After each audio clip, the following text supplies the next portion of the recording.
a psychedelic, reinforces social norms by bringing people together to help heal the traumas of colonialism and dispossession. The government recognizes the First Amendment right of Native Americans to ingest peyote as part of the free exercise of their religion, but under no circumstances do the rest of us enjoy that right, even if we use peyote in a similar way. So here is a case where it is the identity of the user rather than the drug that changes its legal status. Nothing about drugs is straightforward. But it's not quite true that our plant taboos are entirely arbitrary. As these examples suggest, societies condone the mind-changing drugs that help uphold society's rule and ban the ones that are seen to undermine it. That's why in a society's choice of psychoactive substances, we can read a great deal about both its fears and its desires. Ever since I took up gardening as a teenager and attempted to grow cannabis, I have been fascinated by our attraction to these powerful plants, as well as by the equally powerful taboos and fraught feelings with which we surround them. I've come to appreciate that when we take these plants into our bodies and let them change our minds, we are engaging with nature in one of the most profound ways possible. There is scarcely a culture on Earth that hasn't discovered in its environment at least one such plant or fungus, and in most cases a whole suite of them, that alters consciousness in one of a variety of ways. Through what was surely a long and perilous trial and error, humans have identified plants that lift the burden of physical pain, render us more alert or capable of uncommon feats, make us more sociable, elicit feelings of awe or ecstasy, nourish our imagination, transcend space and time, occasion dreams and visions and mystical experiences, and bring us into the presence of our ancestors or gods.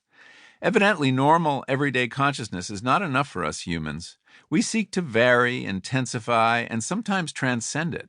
And we have identified a whole collection of molecules in nature that allow us to do that.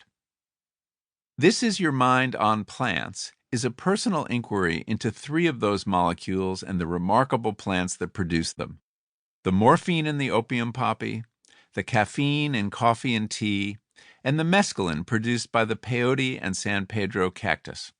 The second of these molecules is legal everywhere today. The first is illegal in most places, unless it has been refined by a pharmaceutical company and prescribed by a physician.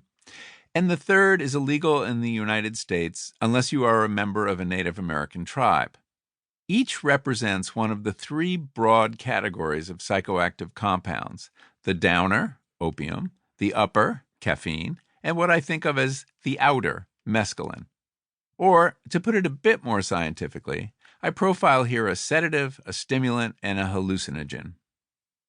Taken together, these three plant drugs cover much of the spectrum of the human experience of psychoactive substances, from the everyday use of caffeine, the most popular psychoactive drug on the planet, to the ceremonial use of mescaline by indigenous peoples, to the age-old use of opiates to relieve pain. That particular chapter is set during the drug war, at a topsy-turvy moment when the government was paying more attention to a bunch of gardeners growing poppies in order to brew a mild narcotic tea than it did to a pharmaceutical company that was knowingly addicting millions of Americans to its FDA-approved opiate, OxyContin. I was one of those gardeners. I tell each of these stories from multiple perspectives and through a variety of lenses: historical, anthropological, biochemical, botanical, and personal. In each case, I have some skin in the game, or perhaps I should say brain cells, since I don't know how to write about how it feels and what it means to change consciousness without conducting some self-experimentation. Though in the case of caffeine, self-experimentation meant abstaining from it rather than partaking, which proved much harder to do. One of these chapters consists of an essay I wrote 25 years ago when the drug war was raging, and it bears the scars of that period of fear and paranoia. But the other stories have been inflected by the fading of that war, the end of which now appears in sight. In the 2020 election, Oregonians voted to decriminalize the possession of all drugs, and specifically to legalize therapy using psilocybin.